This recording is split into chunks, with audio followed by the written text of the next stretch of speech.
Hi everyone, this is Real World Audio.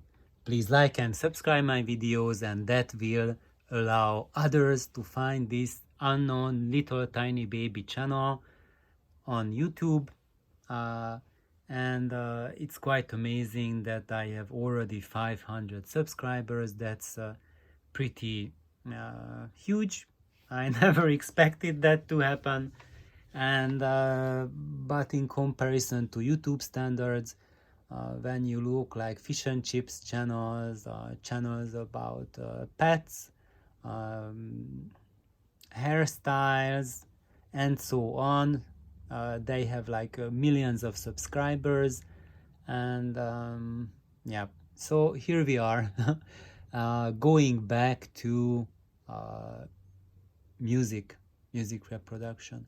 So I'm we are looking still at Artur Salvatore's highendaudio.com website, and I just use this as a background. So now I'm just me talking. This is more like a podcast episode, and I show this on the screen to tell you guys that what I'm telling you is not just my view alone. There are others who have been into audio their entire life, and they have come to similar conclusions. So basically, if how shall you voice your system? How can you measure whether your stereo is doing a good job or not?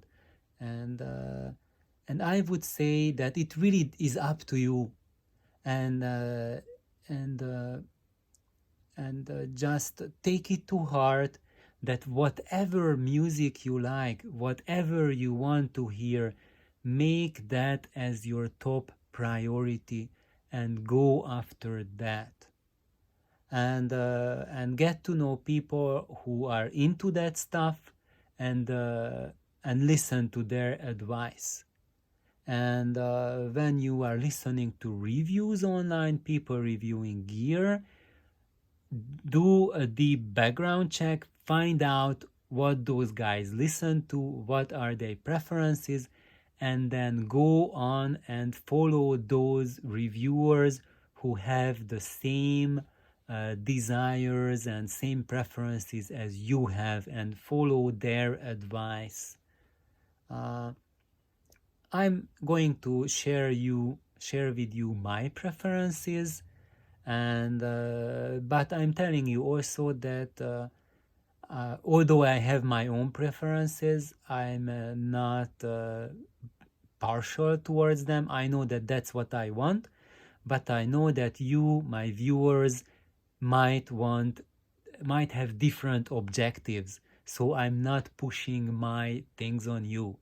But here now in this episode, I take the time to explain what I think of as the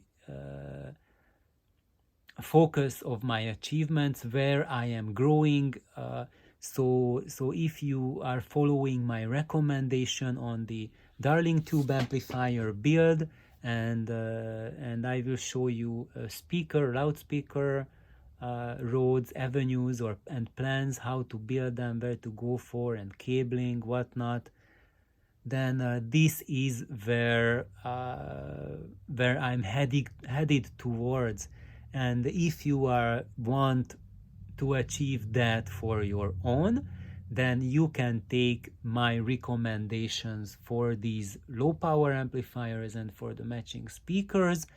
And if you do not have these priorities, then do not go with the low power amplifier, because that's not going to take you where you want to go. So my top priority for voicing my music is acoustical music, which means that unamplified instruments. And for Artur Salvatore, he defines acoustic music as classical, jazz, folk, and ethnic. It's a pretty wide description, and it's a huge category. To me, I am optimizing my system for classical European and classical Indian music. And my preference goes for the violin and sharod sitar, and also of the drums for the tabla. I really love the sound of the tabla, the Indian drums. They, wow, that will be another episode when I talk about them, what they are. For now, I just want to let you guys know that for me, I would say the ultimate priority is to have that string instrument sound with the wooden body to it.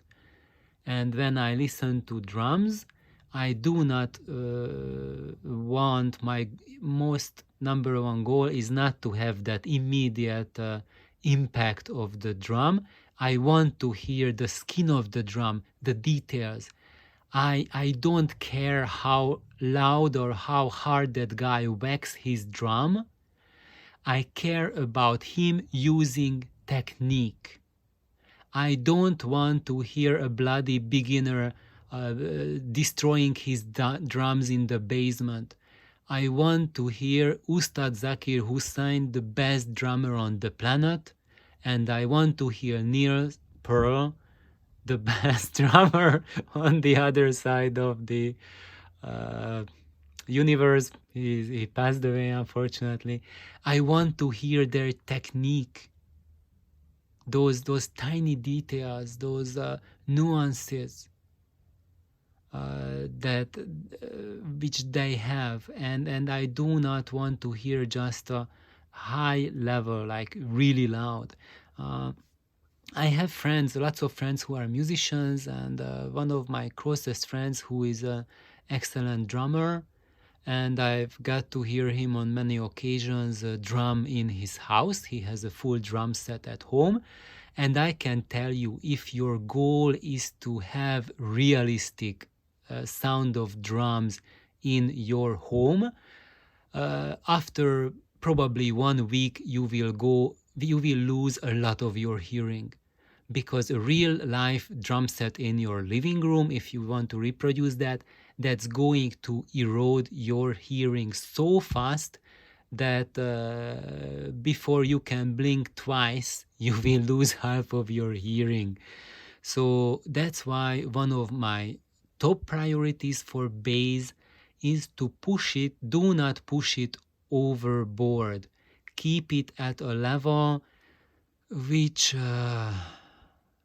promotes my hearing, which promotes my growth. Because what is your goal with your stereo system?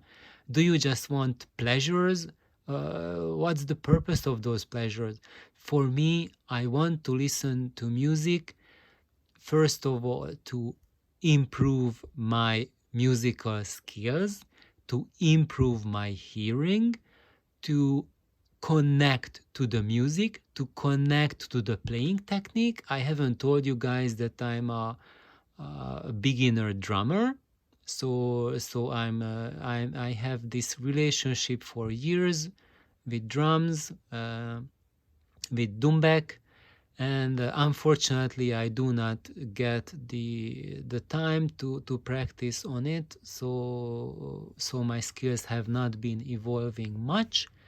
But I truly love drums. And where did I want to go with? I kind of lost my train of thought, I have to admit. So getting back to music, so what I want from acoustic music is to enrich my life, so that next year I am a more balanced human being. And when I listen to the music a year later, I am able to access more of it, because it's not just your stereo when you listen to music, it's you as well. And for example, classical music. I grew up listening to classical music. My grandfather was an outstanding musician. My mom played classical music all the time. I myself, as a kid, put on my classical LPs and played them. Of course, I listened to rock and roll and 80s music. They were my favorite, but I also listened to Mussorgsky, Bach, Handel, Mozart, and so on.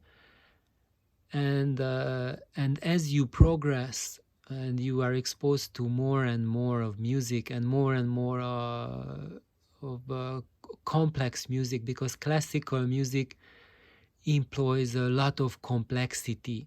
When you look for popular music, it's really primitive. It's totally primitive music compared to jazz music, and when you go for classical, it's even more complex than jazz. But of course, jazz musicians would highly question that. Anyway, that's also food for thought for another video, jazz versus classical. So going back here, when you evolve, when your knowledge of music evolves, then you will start to hear very different things just listening to the exact same recording, exact same stereo gear. So what you might find as the ultimate best this year, a year or two later, when you are much more mature, much more adult as a listener, as a musician, then you might find it quite inadequate. And where I'm going towards with my pursuit about stereo system is being able to absorb classical music at a level where a violinist or a conductor would like it. So if you are, for example, those of you who are watching my channel who are classical musicians, especially violinists, conductors, pianists, then you will find my advice beyond gold. And those of you who have, for example, like other pursuits, you might find, especially like pop music or highly processed music or studio recordings, you will find that it's easier to obtain your desires by using lots of highly reviewed mass-produced products, and you will be really happy with that. But I can guarantee you, if you are a violinist, basically anything that's being reviewed today, you can get any of those, and you will be still unhappy. But just check out Joseph S. Milla's website. I already talked about him. Again, guess what? He is a violinist, and he is also building audio systems, and he has lots of ideas what sort of gear you need to help you produce that violin sound that you hear in real life, and that will connect you to a real violin sound. So thank you for tuning in. I think that's my message for today, that we are growing towards classical music. And it seems that my computer is getting tired as well. Please like and subscribe. Bye bye.